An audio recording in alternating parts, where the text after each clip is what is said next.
Just 1 in 5 Indigenous high schoolers complete their HSC, and even less continue on to higher education.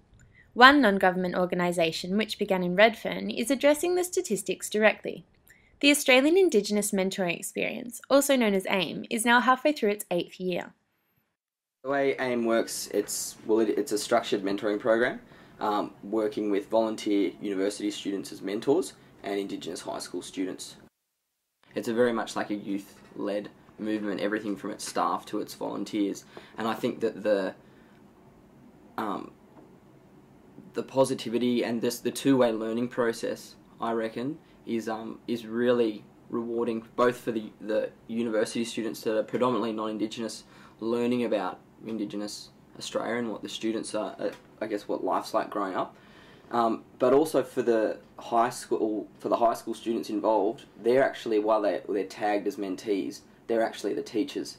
So without knowing it, yeah, they're kind of educating the educated. Yeah, well, I guess our core program would be the Year 9 and 10 program that we run, and that takes place here at UTS.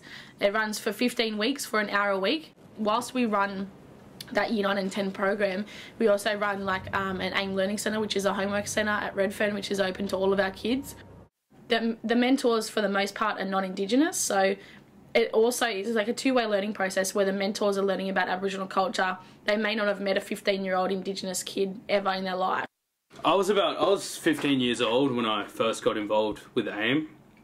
At the beginning of my high school years, I wasn't really interested in like getting a HSC, or like I thought I was going to become like a plumber or something and get heaps of money. And then but AIME made me like realise there's more to life. Year 9 participants spend 2 sessions writing and recording a rap with their university mentor. It's this aspect of the program which awakened Ivor's passion for rap, and he soon recorded his own track. T.C. Productions.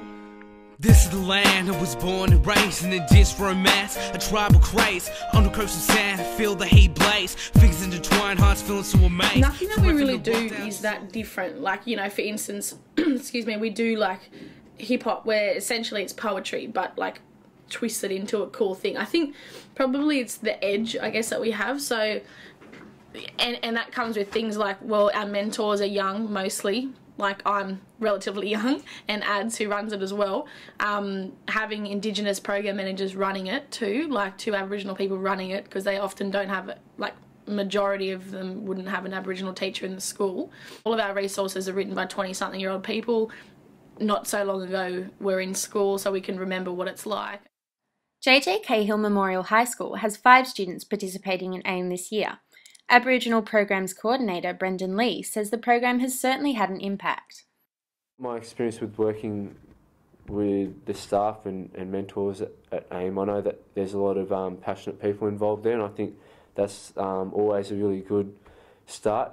You know, if you've got people that can lead the way, I'm sure it's going to continue to build from there. When I was growing up, like, I always knew that we were Aboriginal, but my family like didn't really like talk about it much.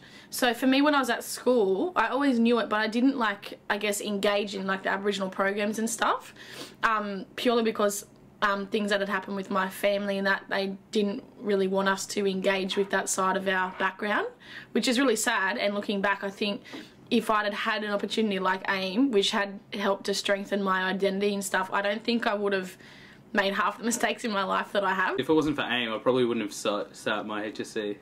AIME's fun. Like other programs I'm running, like, you don't want to go because it's boring, and so probably the attendance wouldn't be as great.